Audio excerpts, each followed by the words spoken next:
Boa noite a todos, que Jesus nos abençoe. É do capítulo 19 do Evangelho, o item 6, que fala da fé religiosa, condição da fé inabalável. Vou só ler um trechinho, que aqui, do ponto de vista religioso, a fé é a crença nos dogmas particulares que constituem as diferentes religiões. Então, nós vamos firmar a nossa fala nesse item e vamos tentar passar para vocês aquilo que nós preparamos.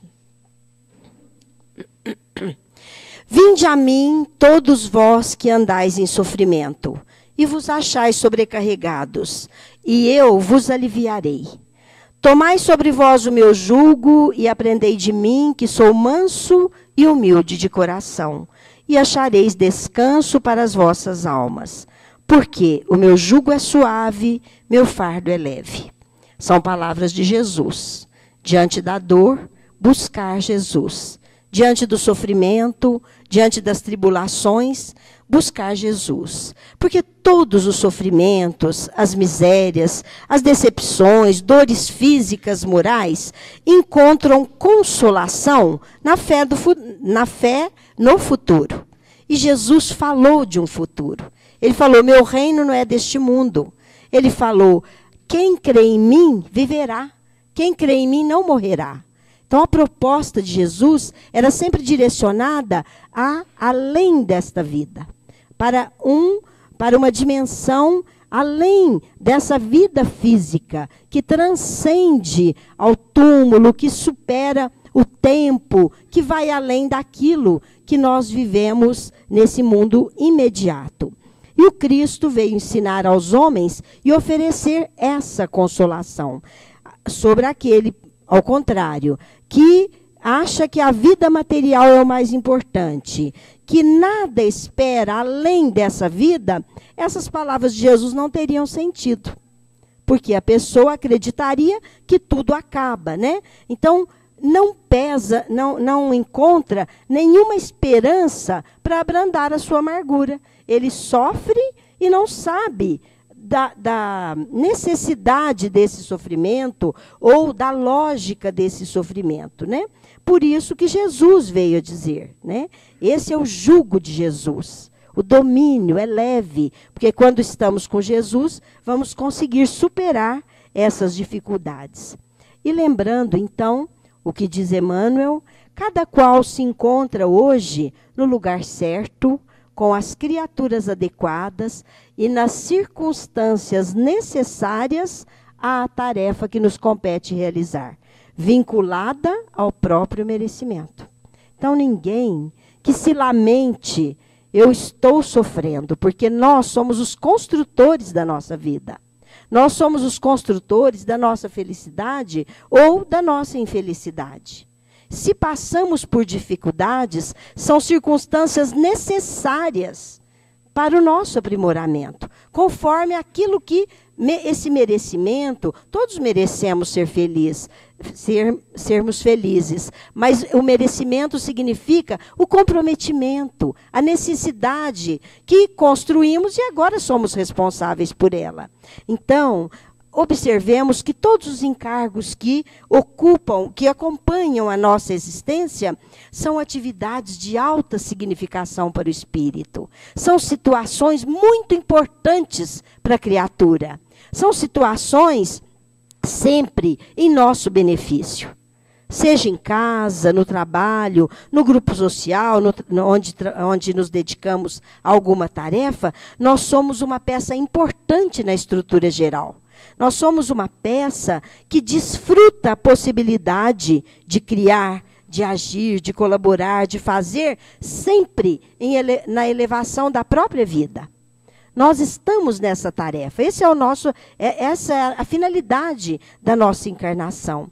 Por isso, quando nós achamos que o nosso sofrimento é excessivo, é injusto, recordemos que o fardo transportado com boa vontade é que procede às lições que necessitamos para a vida maior. É o fardo necessário, é dele que procede as lições. Então, hoje nós vamos falar da fé, porque a fé tem muito a ver com isso, com essa proposta de querer, de entender esse Jesus que nos convida a estar com Ele para carregar o nosso fardo. Então, nós vamos ver o que é a fé, né? Fé significa confiança. Pode ser a confiança em Deus, entendendo que Ele nos proporciona tudo que é certo, tudo que é bom, tudo que é necessário. Então, é a certeza de que Deus, na sua sabedoria, na sua justiça, nos oferece o melhor e aquilo exatamente que precisamos. Mas pode também se expressar na confiança em nós mesmos, né? A fé, a confiança em si próprio, que é quando nós acreditamos que somos capazes, somos otimistas no sentido de realizar, de fazer, de ter a força, a vontade necessária para alcançar o objetivo a que nos propomos. Então, nesse caso, é o otimismo sadio, como está ali, a esperança em face da consciência do progresso que temos que alcançar. Então, é essa certeza que somos capazes e que temos essa possibilidade. A fé, para ela ser poderosa, ela precisa ser sincera, verdadeira e humilde. Virtudes que são conquistadas através da vivência do Evangelho, através da vivência das leis divinas. A fé propicia recursos de regeneração, de reparação, porque conforme o grau que nós temos, a confiança, né, o grau de confiança que temos em Deus, que temos no futuro, que temos em nós próprios, nós teremos armas, recursos pessoais para atingir os objetivos. E vamos nos ajustando às leis da vida. A fé religiosa, que é o item, né? A fé religiosa, condição da fé inabalável. No aspecto religioso, a fé, como eu li no Evangelho, é a crença nos dogmas particulares que constituem as diferentes religiões. E todas elas têm os seus artigos de fé. Então, às vezes, a gente ouve uma pessoa falar assim, nossa, o povo daquela religião X, nossa, eles são muito fanáticos. Não pode fazer isso, não pode cortar cabelo, não pode ver televisão, não pode tal coisa. Outros não podem ter algumas práticas. Então, a gente fala, nossa, mas que absurdo, né? Às vezes a gente julga, fala assim. Então, cada um, na sua religião, na sua crença, na forma que a pessoa segue aqueles ensinamentos, se ela é sincera, se ela acredita realmente, aquilo basta para ela. Quem somos nós para julgar o outro? Não é? Então, esses artigos de fé, práticas exteriores, nós não podemos julgar que a pessoa esteja errada. Às vezes, aquele, seguindo dogmas, seguindo até práticas exteriores, às vezes ele tem mais fé do que a gente, nós espíritas, que falamos que, sabemos que não temos rituais, não temos sacramentos, não temos nada que seja no aspecto exterior. Então, a fé religiosa, Kardec diz isso. É a crença naqueles dogmas. Isso é a fé religiosa. É a fé, é a confiança, a certeza que a pessoa tem em certos artigos ou nas diversas crenças existentes. Mas aí ele vem dizer que a fé, para que ela seja plena, ela tem que ser raciocinada. Então, ele diz que, nesse sentido, quando as pessoas têm fé em certos dogmas, em certas crenças, às vezes as pessoas têm a fé cega. E ele vai afirmar, né, o que é a fé cega e o que é a fé raciocinada. E ele vem afirmar a necessidade de se ter uma fé raciocinada. Porque, ao organizar a doutrina espírita, o que Kardec fez? Ele elaborou todos os postulados usando um método científico. Ele não elaborou teorias pré-concebidas. Ele analisou, ele comparou observou, comparou, analisou, experimentou, para depois elaborar os postulados. Então, a doutrina espírita se fundamenta na razão, se fundamenta na lógica. Observem esse quadro. A fé cega nada examina, aceita o falso, não usa a razão, produz o fanatismo. E é exatamente isso que Kardec afirma. Porque se nós acreditamos, olha, não pode, a minha religião não pode cortar o cabelo. Por quê? Por quê? Qual a causa disso? O que isso traz de negativo? Nós temos que ser coerentes, lógicos, no entendimento dos postulados que nos são propostos. Por isso que ele afirma, a fé tem que ser raciocinada. Aceita o falso. Nós temos um caso, um palestrante aqui contou, que o mentor da casa, entre aspas aí, né? Ele falou que foi tomar passe, né? Ele foi fazer a palestra e na hora do passe, as pessoas todas saíam com um brilhinho assim na testa. Ele falou, mas o que será isso? Aí perguntou. Ele falou assim, que o mentor falou que para a gente ficar bem iluminado, a hora que acabar o passe, a gente passa um glitter assim que a pessoa fica iluminada. Então, olha, o Kardec foi rígido com isso. Então, aceita o falso. Só porque o mentor falou, e aí? Nós temos a inteligência para analisar. O que isso vai servir? Isso é coerente? Está nos postulados de Kardec, as atitudes exteriores, a postura exterior? Então, olha lá, não usa a razão. Isso é contra, né? A racionalidade, aquilo que a razão vem tocar e aquilo que a doutrina vem oferecer. E produz o fanatismo, porque a pessoa, às vezes, ela não quer saber por quê. Eu creio e é assim. Eu já conversei com pessoas evangélicas, nós respeitamos, evidentemente, que temos que respeitar. Mas eu falei para a pessoa, porque era uma prima, uma pessoa muito querida, e ela falava assim, para minha mãe, ela falava assim, Aparecida, você é uma pessoa tão boa, que pena que você é espírita, porque você não vai se salvar. Na cabeça dela, os espíritos não vão se salvar. Então, aí eu falei para ela, bem, você acha que Deus criaria uma pessoa para ir para o inferno, criaria o demônio, eles acreditam em demônio, né? Falei, criaria um ser que ficasse eternamente no mal. Ela falou assim, tudo que Deus faz é certo. Eu falei assim, pensa bem, na ressurreição eu falava, né? Pensa, a ciência já provou que não pode ter ressurreição. Ela falava assim, para Deus tudo pode. Então, é difícil, né? Então, é o fanatismo.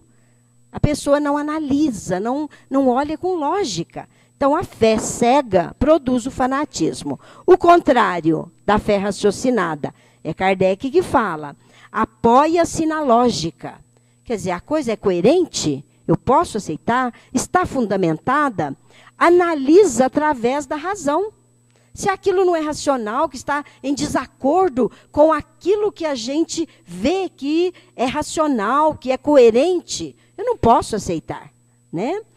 A verdade é sua base. E ele afirma ali que a verdade, que quando algum postulado não está apoiado na verdade, ele tende a desmoronar, evidentemente.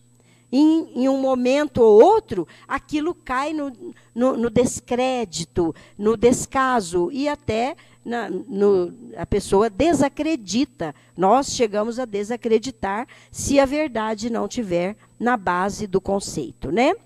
A fé raciocinada não teme o progresso, as descobertas. Foi aí que está a grande, vamos dizer, a firmeza da doutrina espírita. Porque Kardec disse, aquilo que for descoberto, aquilo que for conhecido, admitido pela ciência, se a doutrina espírita estiver diferente, ela se adaptará. Ela vai andar de mãos dadas com a ciência. Então, não teme o progresso, porque segue com coerência a razão, a ciência, né? E não vai ficar presa a conceitos antigos. Nós estamos vivendo aí um momento assim de grande reflexão. A própria igreja, nós vimos aí os pedidos dos jovens para o Papa. Saiu aí na mídia, né? Nós vimos. Eles querem que a igreja apoie o divórcio, que apoie o segundo casamento. Não deu certo. E ficar naquela coisa antiga, né? Não pode casar de novo, que a igreja não abençoa. A coisa flui de tal forma que a igreja tem que mudar. Né? Eles têm que admitir a realidade da situação, do progresso. E assim outros pedidos dos jovens que vêm assim, alertando para uma reflexão daquilo que a igreja aceita e vem proclamando há quantos séculos. Né? Então, a fé raciocinada, segundo Kardec, não teme o progresso. Por que a fé deve ser raciocinada? Eu peguei um texto do Herculano Pires, que eu gosto muito. A fé cega acredita sem compreender, sem questionar. A cada passo se choca com as evidências da ciência, da lógica, da razão. Levada ao excesso, ela produz o fanatismo e, fundamentada no erro, cedo ou tarde desmoronará, pois não contém base firme. Afirmação dele. As relações entre a fé e a razão, desde o princípio, fazem parte do debate filosófico espírito, com a criação de Allan Kardec do conceito de fé raciocinada. Então, nesse sentido, a fé raciocinada, segundo Herculano Pires, seria a fé fundamentada, que ele diz, a fé que raciocinou antes de se constituir. Então, a pessoa viu o fato, analisou e aceitou e se fundamentou, tem consciência de que aquilo é correto. Então, a fé se constitui aí. Então, ele fala que a fé raciocinada é a fé fundamentada. Essa lógica nos leva a entender que na fé raciocinada, o indivíduo exerce um movimento de raciocínio primeiro. Ele analisa, ele pensa, e se ele aceita com lógica, ele desenvolve essa fé, para depois a fé se constituir para ele. E o mestre leonês, Allan Kardec, dizia, fé inabalável só é a que pode encarar a razão face a face, em todas as épocas da humanidade. Então, é o progresso enfrentando os novos conceitos e a gente estando fundamentado naquilo que a gente acredita. Essa é a característica especial e profundamente inovadora da fé espírita. É a fé que permanece em constante contato com a razão. Busca saber, busca argumentar, busca questionar. Por isso, a fé espírita há de ser permanentemente reconstituída ou reconstruída no diálogo com os diversos saberes, com as diversas descobertas, com os diversos questionamentos que a ciência, que o conhecimento humano traz para nós. E aí ela vai ser capaz, sejam esses conhecimentos de vertente filosófica, científica ou espiritual. E aí ela será capaz, então, de enfrentar a razão face a face em qualquer época da humanidade. Olha como Herculano Pires mostra de uma forma coerente tudo isso. A cada novo conceito que surge, a nossa fé vai analisar, vai aceitar, vai argumentar e reconstituir-se. Então, aí, desse modo, a fé seria uma fé em constante atualização, uma fé renovada constantemente. Conseguir essa fé é a possibilidade da gente aprender a dizer assim, eu creio, ou melhor, de não dizer mais assim, eu creio, mas sim afirmar, eu sei. Por isso, todos os valores vão ser tocados pela análise racional daquele conceito. Então, essa é a proposta de Herculano Pires. Kardec fala também, nesse capítulo, que a fé não se impõe. Quer dizer, você não pode obrigar alguém a ter fé. Não, mas você tem que acreditar nisso. Né? E foi esse diálogo, por exemplo, com a minha prima. Ela tem a forma dela, a fé, conforme ela acredita. Então, não adianta, a fé não se impõe. Mas a fé, ela não pode ser transmitida, não se impõe a ninguém, isso é uma verdade, mas também é igualmente certo que ninguém está impedido de possuí-la. Então, às vezes, pessoas simples, que não sabem nem ler direito, que têm conhecimentos, vamos dizer assim, acadêmicos, muito poucos, e são pessoas que demonstram uma grande capacidade de confiar, de ter fé. Uma grande fé, demonstra possuir uma grande fé. Por quê? A fé, ela se adquire com o esforço de cada um. Na busca desse Deus, na busca da compreensão das leis de Deus diante da vida. Então, não é conhecimento que dá para nós a condição de ter fé. Apesar da gente entender aqueles argumentos da fé raciocinada. Né? Mas a fé, para se constituir em nós, depende do esforço que fazemos na compreensão das leis da vida. Então, eu diria assim, na compreensão das coisas de Deus, na compreensão daquilo que temos como postulados da lei divina na nossa vida. Então, para conquistar essa fé, nós temos que abrir o nosso coração ao estudo do Evangelho, com o firme propósito de reformular nossa conduta intimamente, de nos reformar intimamente mediante a vivência dos ensinos de Jesus. Então, se a fé não se impõe, podemos afirmar que ela pode ser construída com o esforço do entendimento das lições do Evangelho para que a nossa vida seja pautada nesse caminho, dessa forma, né? Então, nós vamos demonstrar confiança em Deus e seremos secundados por espíritos bons, pelos nossos anjos de guarda, que estarão nos auxiliando nesse progresso interior que vamos conseguir fazer, né? Na consecução dos nossos objetivos e no progresso que vamos realizar rumo à perfeição. Mas a fé necessita de uma base.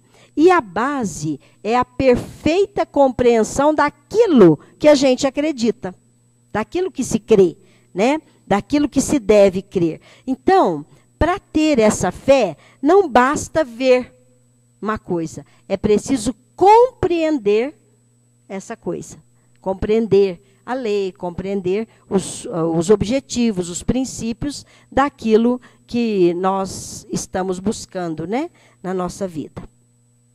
Então, vocês vejam que a fé abrange tudo isso. E Kardec afirma também por que a fé necessita de obras. Aí é um outro passo para a constituição da fé em nós mesmos. Porque a pessoa dizer, eu tenho muita fé em Deus, e a pessoa realmente crê, e ela tem aquela confiança, aquela certeza naquilo que ela crê, se tudo isso não for acompanhado de obras, ela é uma fé morta. Kardec afirma isso, né?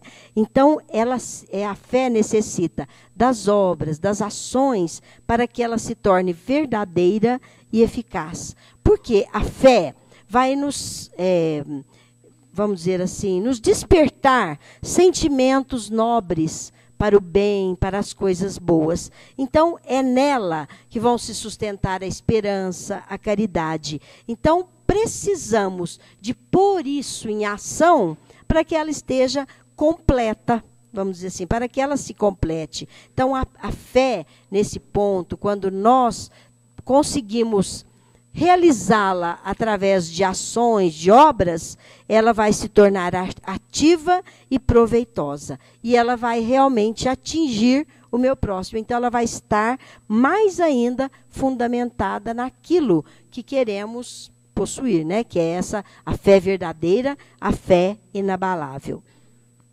Então, a fé que não produz, eu coloquei ali, ó, é semelhante à lâmpada decorativa que não ilumina. É inútil. Então, a fé tem que ter as ações para que ela seja eficaz. Como se explica a ação magnética da fé? Quando o homem conhecer melhor as verdades eternas e melhor souber aproveitar os conhecimentos da ciência, descobrirá o poder que a fé lhe faculta. Então, pela ação do pensamento, porque o nosso maior atributo, nós como espíritos, é a inteligência. Então, pela ação do nosso pensamento, nós atuamos no fluido universal, porque estamos mergulhados nele, e se essa atuação for voltada para o bem e secundada por uma fé ardente, grandes fenômenos nós podemos operar. Por isso que Jesus, nas passagens que ele fala, a tua fé te curou. Quando uma hora tem uma passagem lá que os discípulos não conseguem afastar, eles chamavam o demônio do jovem, né? Que estava, o jovem endemoniado. Aí eles chamam Jesus e Jesus fala assim: até quando estarei convosco, homens de pouca fé? Aí ele fala assim: por que nós não conseguimos, Senhor, curar o menino? Aí ele fala assim: pouca fé. E para isso ele diz, necessita de jejum e prece. Então vocês vejam como Jesus já mostrava a ação magnética da prece, da fé. Né? Ele mostrava que essa fé construída naquela crença, ela tem que ser secundada por uma postura de, além da crença, de muito preparo, ele falou em jejum, em vigilância. Então, não é só eu creio, ele afirmou, aqueles que dizem Senhor, Senhor, não entrarão no reino dos céus. Porque é isso. É a ação, as obras que fundamentam a fé e fundamentam a nossa crença, né? E a fé acarreta em nós mudanças como otimismo sadio, vontade de viver, esperança firme, valorização do sentimento de amor ao próximo, melhor utilização do tempo em face da consciência do bem que temos que alcançar. Então, isso é fé, gente, a fé em nós mesmos, a capacidade de querermos atingir aquele ponto e conseguir chegar lá.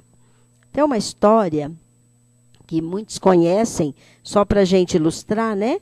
Certo homem, ele era considerado em sua região como fervoroso e muito obediente a Deus. Certa vez ele recebeu uma herança e as terras deveriam ser destinadas para a plantação. Ele ficou muito feliz e falou: como Deus é bom comigo. Isso eu creio, eu sei que tudo que Deus faz é para o bem. Mas aí, quando ele foi ver a terra estava localizada num pântano, num brejo, e por conta da umidade não podia ser aproveitada para a plantação. Ele ficou muito triste, tudo, mas devido à sua fé em Deus, ele afirmou: não, Deus é bom e não devo me lamentar. Passado alguns anos, uma seca implacável atingiu a região. E o brejo se tornou o único lugar propício para a plantação daquela região, né?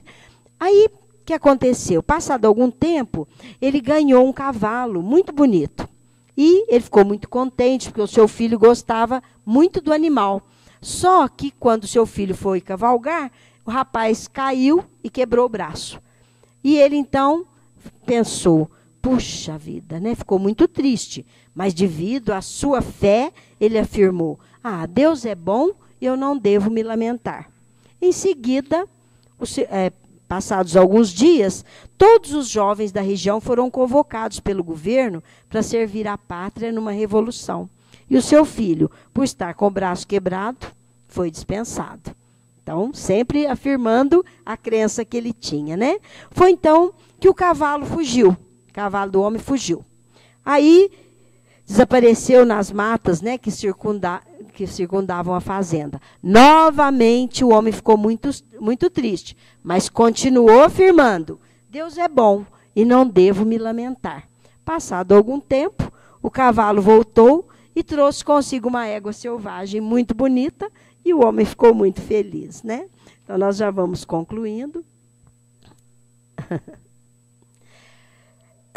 Hoje, eu trouxe para vocês, agora, os conceitos de Emmanuel sobre a fé em Deus. A fé em Deus não te arredará... deixa eu passar aqui. A fé em Deus não te arredará das provas inevitáveis, mas te investirá na força devida para suportá-la. Então, vocês vejam, quando a gente diz assim, Senhor, eu não peço que me tires o mal, mas que me dê força para enfrentá-lo. E é o que Emmanuel fala. A fé em Deus não te arredará das provas. Existem comprometimentos que nós não vamos poder fugir. Por quê? Fomos nós que construímos isso. Fomos nós que plantamos para a nossa vida. Então não seremos libertados disso, a não ser com o nosso próprio esforço. Mas a fé nos dará força para suportar esse sofrimento. A fé não te afastará os obstáculos do caminho. Entretanto, permitirá que recebas a mensagem de que são portadores. Então, quando nós temos fé, nós vamos entender que lição podemos tirar daquela situação.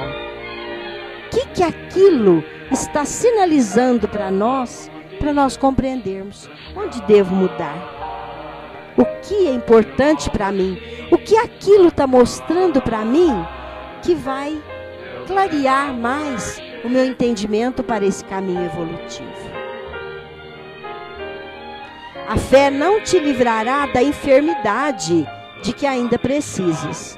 No entanto, iluminar-te-á o entendimento para que lhe assimiles o recado salutar. Então, às vezes, nós temos que passar por situações de muita dificuldade. Quem não tem na família uma pessoa com uma doença grave? Quem não tem na família um elemento na família, um parente em situação difícil? Todos nós temos. Ou se não temos, conhecemos, né? Então, nós não vamos ser afastados disso, mas nós vamos entender que aquilo ali traz para nós um recado, para entendermos a lei divina, para entendermos situações que são necessárias para a nossa evolução. Emmanuel sempre brilhante, né? A fé não te desligará do parente difícil, porém ajudar-te-á a aceitá-lo e compreendê-lo em teu próprio benefício. E até reafirmando o que nós falamos, nós estamos no melhor lugar, com as melhores pessoas, nas melhores circunstâncias para a nossa evolução. Então, olha lá, não te desligará do parente difícil. Como é que a gente elimina um irmão, um cunhado, um primo da nossa vida? Não temos jeito, nós temos que conviver. Então, a fé vai nos ajudar a compreender essas pessoas e até nos fortalecer diante de situações onde temos que tomar decisões.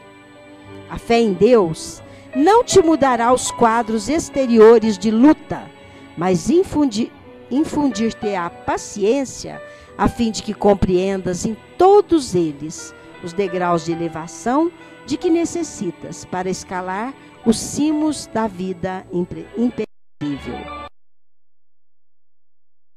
Às vezes nós não vamos conseguir mudar mais do que a gente precisa. Nós temos que passar por experiências necessárias, mas a fé vai nos dar paciência, vai nos dar compreensão para ir galgando todos os degraus da evolução e até chegar lá onde temos que alcançar, né? O progresso, a perfeição, tudo mais. A fé não te demitirá dos problemas que porventura te ameacem a paz. Contudo, dar-te-á serenidade para resolvê-los com segurança. Às vezes a gente está muito ansioso diante de uma coisa e a gente quer resolver e não adianta. Às vezes aquela situação exige de nós serenidade, calma, uma reflexão maior. Então, os problemas estão aí. E se a gente estiver muito nervoso, às vezes não vamos encontrar a solução necessária. Mas se estivermos serenos, nós vamos compreender melhor cada caso, cada situação daquele problema. Por mais áspera a crise, por maior sofrimento ou desilusão, não percamos o otimismo e, confiantes em Deus, caminhemos resolutos na certeza de que o Pai nunca nos desampara. Então vocês vejam a fala de Emmanuel, né? Por mais áspera a crise. Quem não sofre nesse mundo? Uns mais, outros menos. Quem não tem dificuldades? Todos temos, né? Por maior o sofrimento, a desilusão, a gente não deve perder o otimismo, estar confiante, né? Porque estaremos ligados a Deus, entendendo que Ele nos proporciona sempre o melhor.